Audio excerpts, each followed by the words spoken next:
In this video lesson, you'll discover how to paint in watercolor using the wash and outline technique.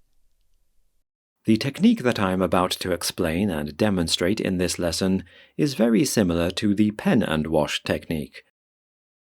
However, the sequence is reversed. Instead of making a well-detailed drawing first and then applying washes of color on top, in the wash and outline technique, the artwork is first painted in watercolor, after which a drawing in bold lines is made on top of the dried paint layer. For the purpose of the wash and outline watercolor painting technique, it does not matter what kind of wash you make. You can paint wet on dry or wet into wet, work in alla prima or make multiple glazing layers. The purpose of the first step is the same, to make a colorful underlayer for a drawing which will be made on top.